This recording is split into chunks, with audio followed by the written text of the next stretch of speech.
He was a projectionist at two theaters, the Majestic and the Norca theaters. And at that time it was like a bed sheet. And he noticed there wasn't very good reflection. And he came up with the idea of a silver paint, and he experimented with different kinds and painted the screen. The first one he did was at the Majestic, and it gave better quality to the film. And then he did it at the Norca, and then he started painting the screens all over the place.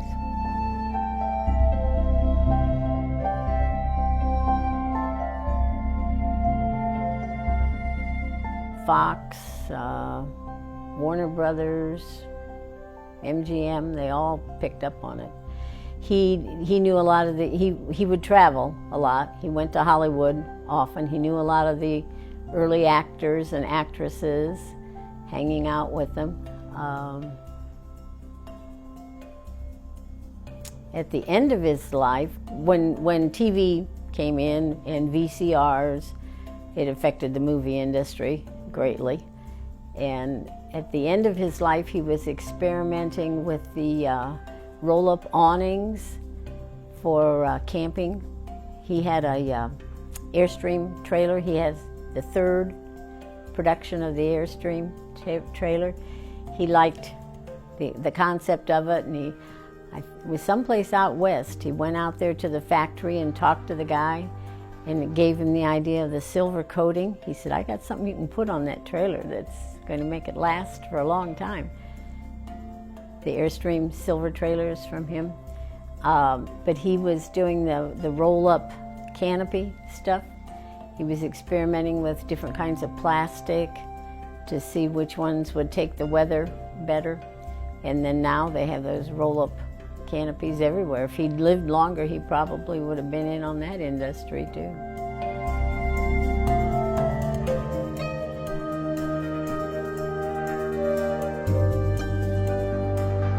Oh, he did all kinds of stuff. He left Kentucky when he was young, hopped on a train and lived with hobos for a while. He did vaudeville, worked with magicians.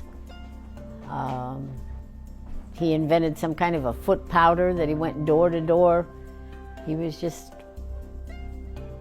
an entrepreneur.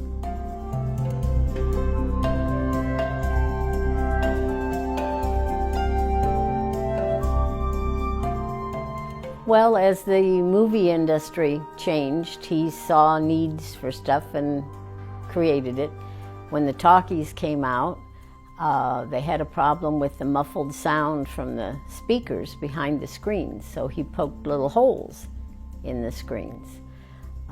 When the theaters started getting really big with huge screens, then he made his own equipment to do all this stuff. The machinery, he designed it and put it all together.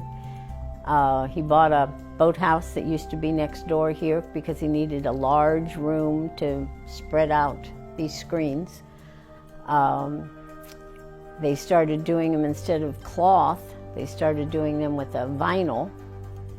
And he experimented with different kinds of vinyl and how he could hook the pieces of it together. He welded these pieces of plastic together so they could get these huge seamless screens. When CinemaScope came out, he figured out a way to, do the framing so he could hook the screens to that kind of stuff. 3D. When 3D came, they were doing experiments down at the Civic Theater. And my husband, who was a little boy then, they had him sitting in different places in the theater, and so that they could the projection, right? And does this look pretty good, Sammy? Yeah, no, it's better if you do it over there, He can remember doing that. It was Buona Devil was the film they were working on. Warner Brothers were in Kenmore. They came here for meetings with my father-in-law.